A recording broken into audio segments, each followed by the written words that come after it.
Hello, welcome back sa atin mga ka-channel, no? Ito palang ginagawa natin ay isang DV Audio 5 auto. Ang kadalasan nagiging sira nito mga ka-channel ay itong laman niya, itong kinakalawang, no? Kaya ginawa natin, in-sprayan natin ng WD-40 para, ayan, basa pa nga, ayan,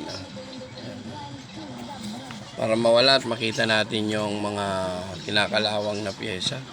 Kasi ang design nito, yung may fan dito, ayan, yung may fan. Naihigop niyo yung alikabok at saka yung tapos yung mga rugby, ganyan. Kakaroon siya ng corroded yung mga pyesa. Ang sira pala nito mga ka-channel ay humming. Nag-humming siya. Yung isang channel, itong channel na to, dito sa may bandang relay yan, sinoyod natin dito. Dito sa may gitna, ayan.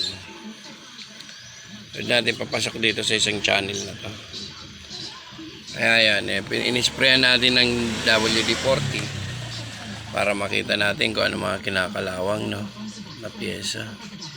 At nilinis natin. Yung pinalitan natin to, ito 39K. Ito siya, itong nakita natin. Sana yan ito. Medyo sunog na siya, no? Baka ito naging cause ng humming. Kunting humming lang naman.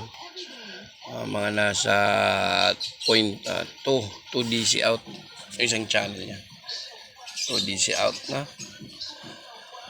Wala kadalasan nagiging sira nitong mga DV kasi ang design niya yung may ganitong ang electric fan. Nahihigop niya yung alikabok na pupunta dito sa mga pyesa dyan sa loob niya.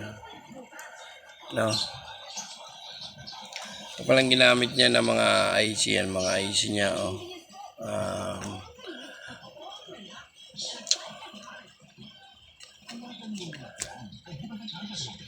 Ayun, tatry natin to ngayon mga ka-channel kung mag-humming pa ba yung kabilang channel niya dahil dito sa nasunog na resistor, no? Siya ngayon, pinagbabaklas ko tapos inisprehan ko, nilinis natin. Yan, mukhang board na siya. Uli. No? Try natin, sana yan lang naging sira.